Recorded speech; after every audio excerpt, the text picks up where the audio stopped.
the Aero Club of New England was inaugurated at the beginning of the second century of the Aero Club of New England by past presidents of the club, and the Presidential Award honors those who have made significant positive contributions to aviation, whose impact may have been regional, national, or global.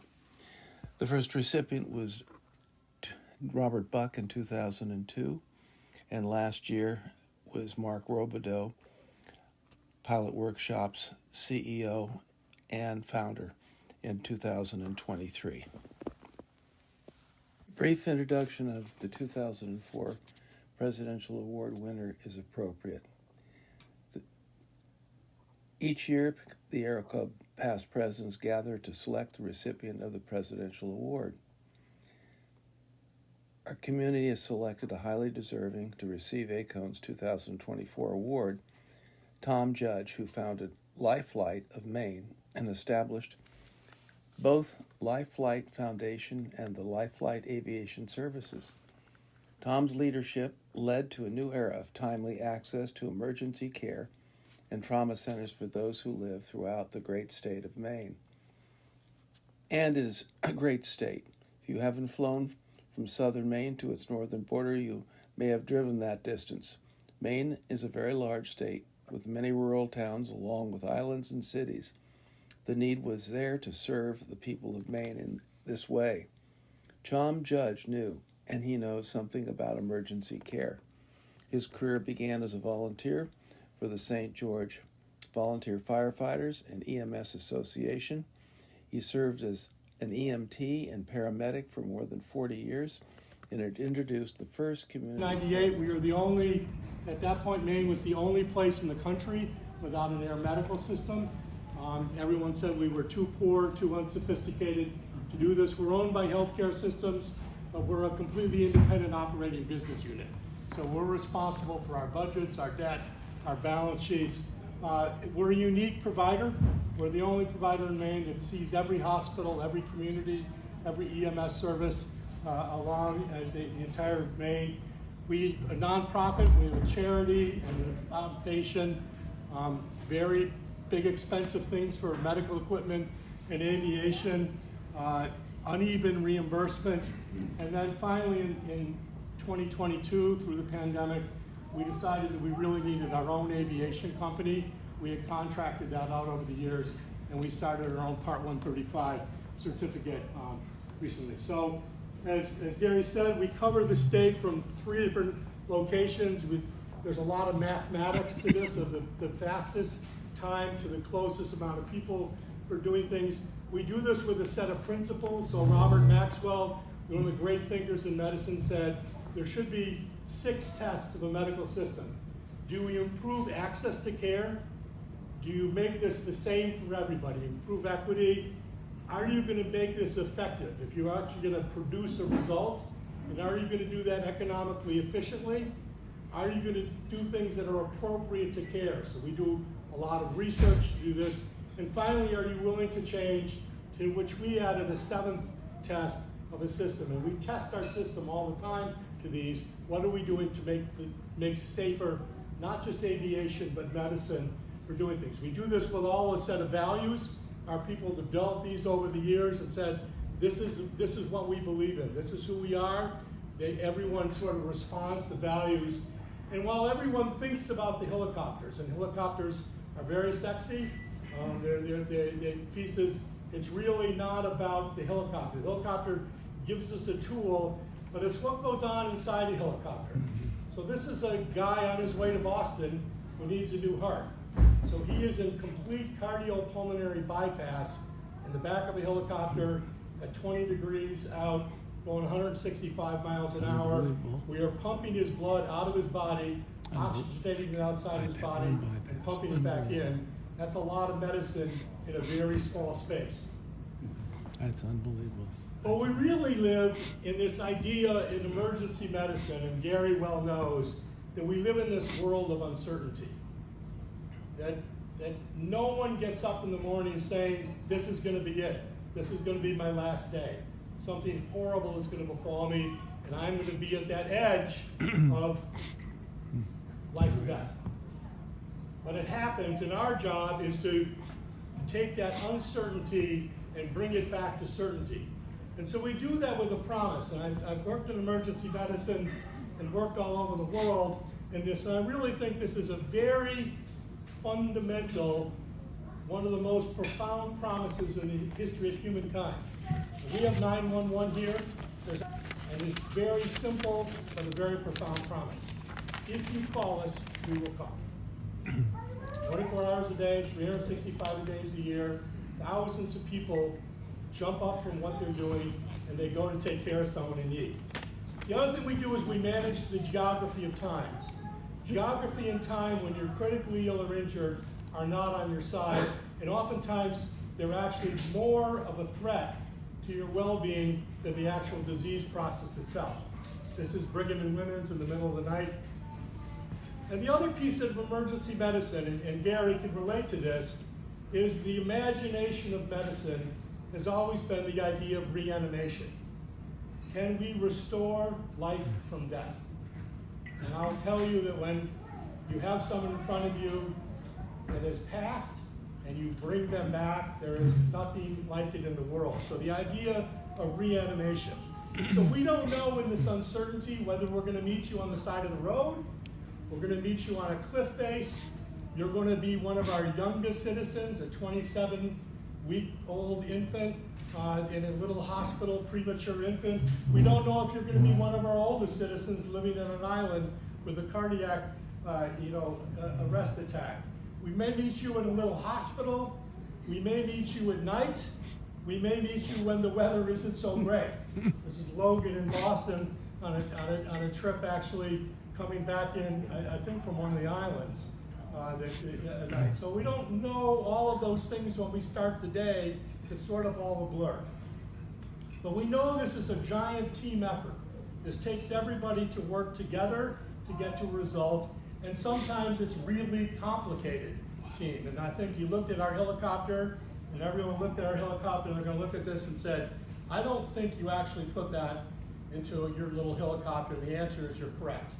Now, in this case, for a 37-year-old guy who needs a new heart and lungs, we had so much medical equipment and so precarious that the Army lent us a Black Hawk. So the Black Hawk landed, and we planned this out and got this guy down to Tufts. And sometimes in the medicine we do is just the simplest thing.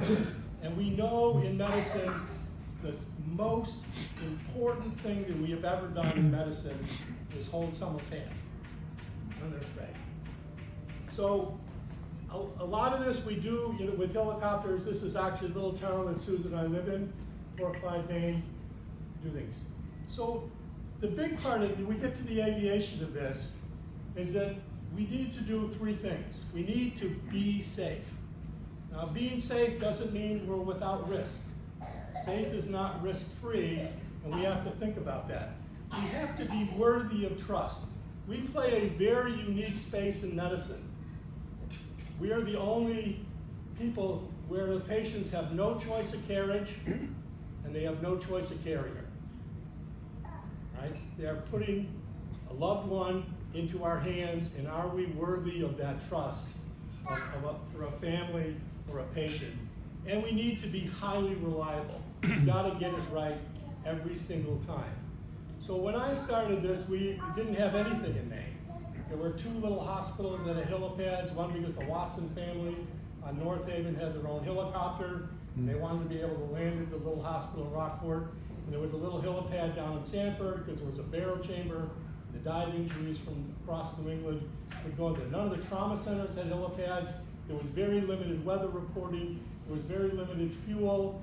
There was no place to take care of aircraft. We had to build a communication system. So we had to bootstrap this, and we had to do this really from the ground up to build something. But it became very quickly to me that we were asking people to do something very complex, often in austere conditions, and often when the weather wasn't in our favor. So what I needed to do then, and work with our people, and work with the state of Maine, work with the FAA, work with everyone that we could find to partner, is to build an environment around our people, to give them excellent equipment, excellent aircraft, to give them excellent training, and to build an environment that they could operate the safest in, that the environment would support what they were trying to do. So we do this with a lot of culture. We have an integrated risk, safety, and quality management system. We teach everyone crew resource management. We teach people that risk greater than benefit is an adverse event, even if no one's harmed, and even if we didn't break anything. We can't be better lucky than good. We have to be better good than lucky for doing things. We teach everyone just and accountable culture, and this is like literally everyone. Every single aviation, every single person in medicine, every single person in administration, everyone goes through these trainings. We do this with the reporting of events. We do the science of positive deviance, which actually came out of Tufts, that they realized that someone somewhere has always figured this out. So we always look at failure, and we try to fix failure, rather than saying, this really works. Why can't we take this and make this work better over here? The idea of frontline ownership that we borrowed from our colleagues in Ontario, of really that when people come to work, you take a handful of risk and you put it in your pocket and you own that risk until the end of your shift, and you can take that risk and pass it on to the next person. So this idea of ownership of safety that everyone owns, we work into complexity science, and finally we've worked into simple rules, and we're just adding now this idea in science of a preventable harm index, that we actually really measure things before they can produce harm. So what are we doing to prevent harm, whether that's in medicine or aviation? So we started early, sat down, we didn't have anything, we didn't really have any money, and we needed to build all this out. So we sat down with the state and a DOT person and said, how about we write a chapter called Emergency Services into the State Aviation Master Plan? So we did this, and we sat down with the pilots and said, what do you need? Where do you not have weather? We had almost no weather. Where do you need fuel?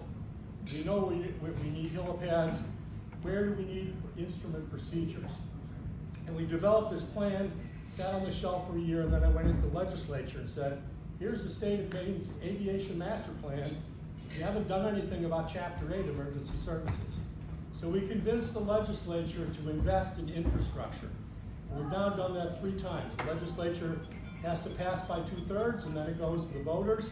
And usually we wrap these up with the sand and gravel guys. So here's, it's an $80 million transportation bond. We're just a little piece of it. So, and if the sand and gravel guys lose if they don't get 70% positive vote in the transportation bond, they figure they lost. So we work with those, and with that, we started building out. So we built 32 hospital helipads, we built 10 community helipads, we put in 18 AWAS systems. We put in fuel trucks up north, so the fuel trucks come right to the hospitals to refuel the helicopter.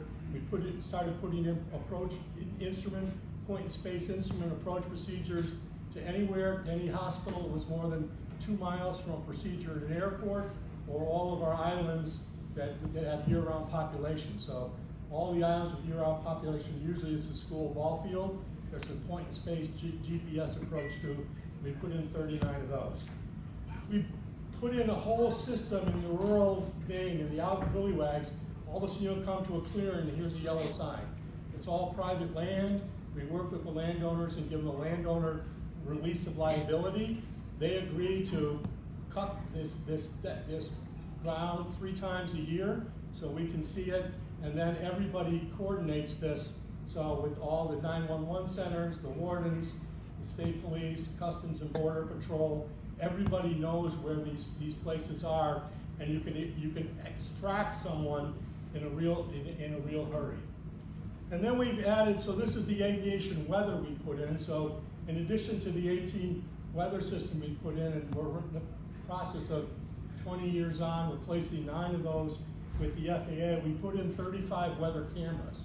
So you can go on FAA weather.gov and the camera.gov, and you can look up and you'll see cameras all over Maine.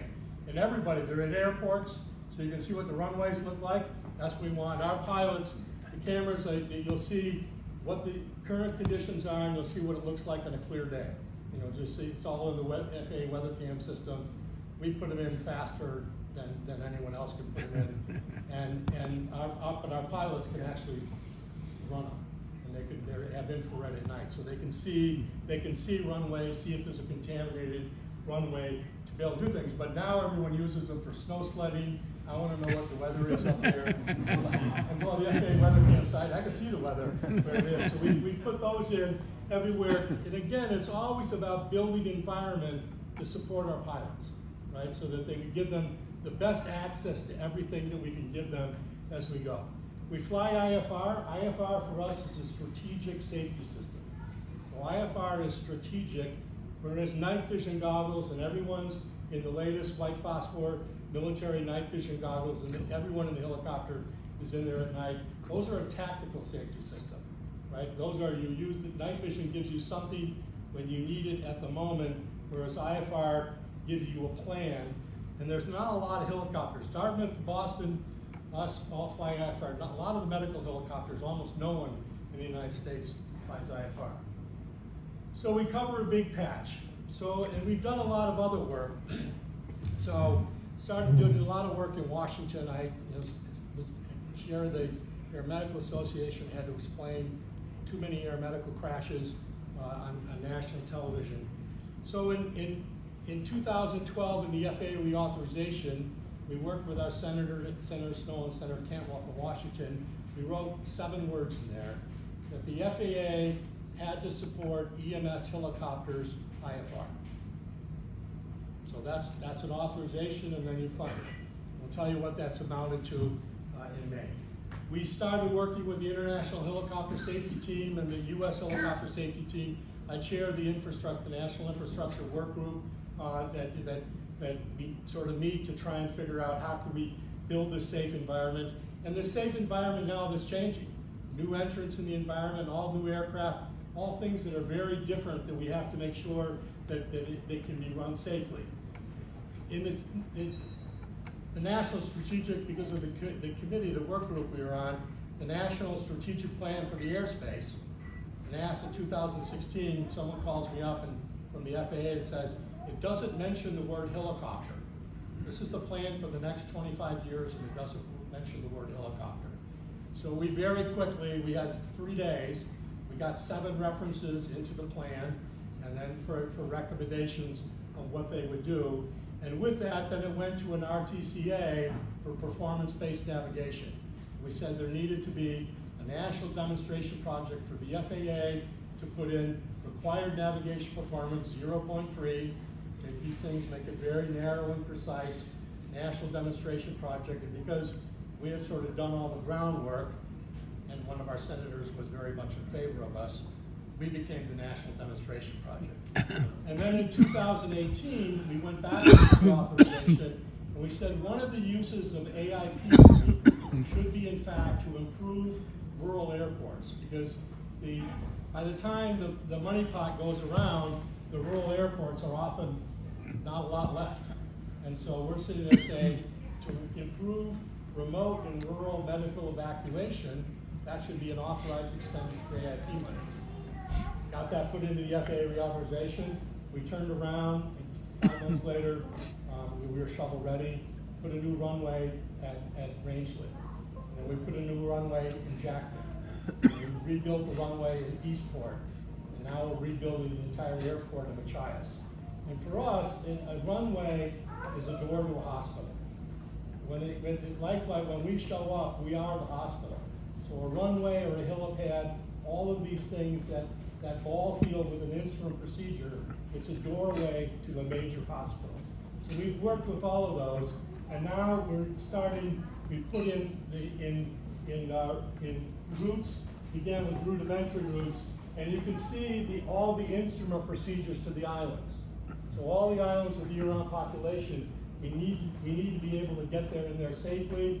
We put weather systems there, we put instrument procedures, and now we've started the first FAA ZK route in the country, RNP 0.3 route in the country, goes from Eastern Maine down to Bar Harbor.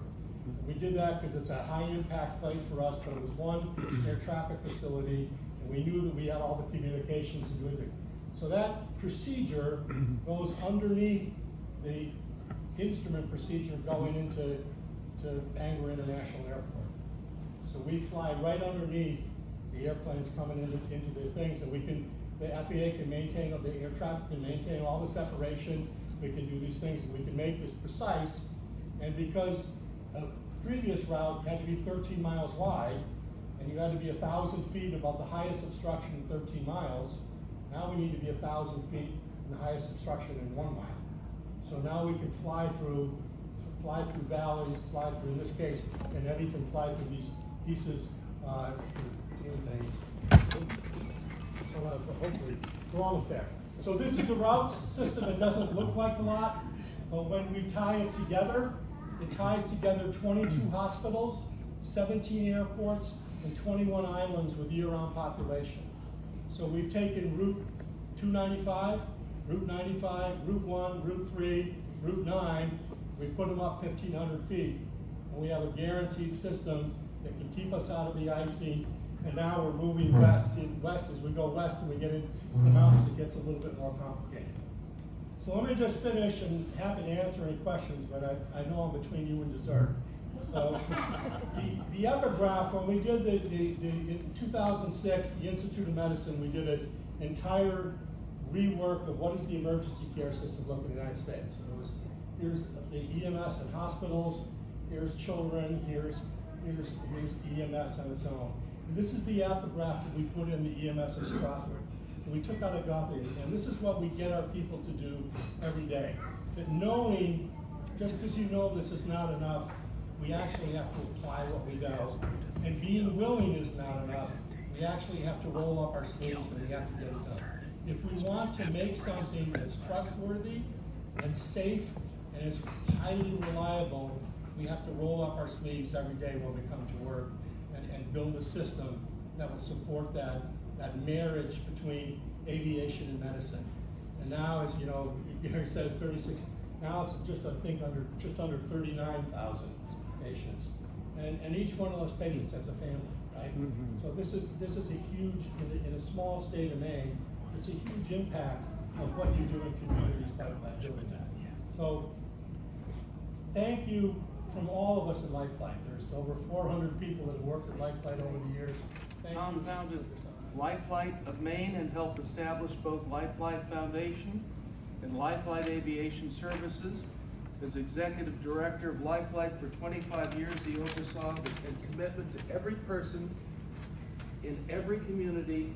During Tom's tenure, LifeFlight served 36,000 patients from every town in Maine. April 2024 for you, Tom, and David. You turn around, this gentleman.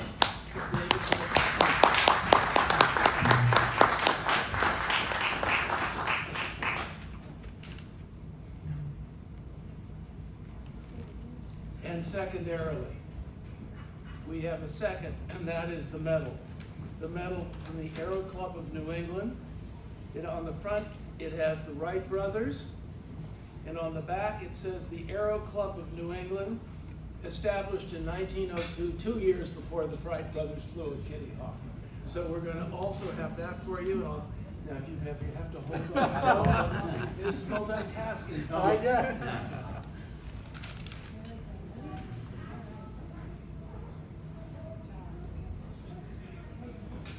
And if that isn't enough, that's for you, that's for your office. This is for you to take home. Oh, thank you. Oh, wow, thank you. That's so kind of you. The twofer. You even get away. One for the office and one for home. And your wife gets to choose which one's coming home. Wait, look at me.